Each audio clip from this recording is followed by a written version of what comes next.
Hi అండి, అందరికీ నమస్కారం. Welcome to Vijaya media.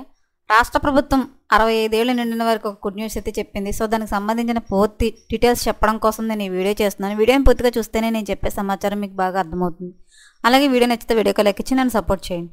చాలామంది సబ్స్క్రైబ్ చేసుకోకుండా చూస్తున్నారండి. తప్పకుండా సబ్స్క్రైబ్ చేసుకోండి. అప్పుడే నేను పెట్టే ప్రతి వీడియో చూడడానికి అవకాశం ఉంటుంది. అలాగే వీడియో నచ్చితే వీడియోకి లైక్ ఇవ్వడం వల్ల ఈ వీడియో ఇంకొంతమందికి రీచ్ అయ్యి ఇన్ఫర్మేషన్ మరికొంతమంది తెలిసే అవకాశం ఉంటుంది.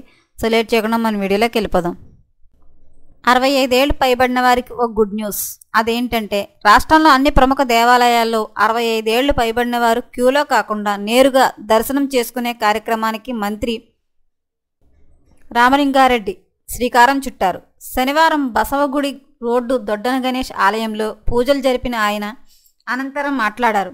65 ఏళ్లు పైబడిన వారు గుర్తింపు కార్డు చూపి నేరుగా ఆలయాల్లో దర్శనం చేసుకోవడానికి వెళ్ళవచ్చునని చెప్పారు.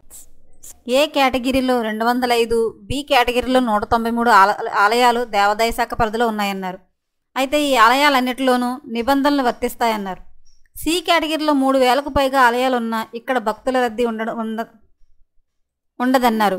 ఏబి కేటగిరీల ఆలయాల్లో వృద్ధులకు సమస్య అవుతుందని ఆయన నిర్ణయం తీసుకున్నట్లు తెలియజేశారు. ముందుగా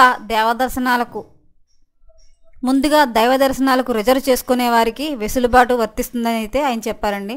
సో 65 ఏళ్ళు పైబడిన వారు ఎవరైతే ఉన్నారో వాళ్ళందరికీ కూడా దేవాదాయ శాఖ ఒక కీలక నిర్ణయం అయితే తీసుకుంది. ప్రముఖ దేవాలయంలో అయితే వీళ్ళు క్యూలో కాకుండా నేరుగా దర్శనానికి వెళ్ళే అవకాశం అయితే రాష్ట్ర ప్రభుత్వం కల్పిస్తుందండి. సో ఇలాంటి లేటెస్ట్ అప్డేట్ల కోసం మన ఛానల్ తప్పకుండా సబ్స్క్రైబ్ చేసుకోండి. Thanks for watching.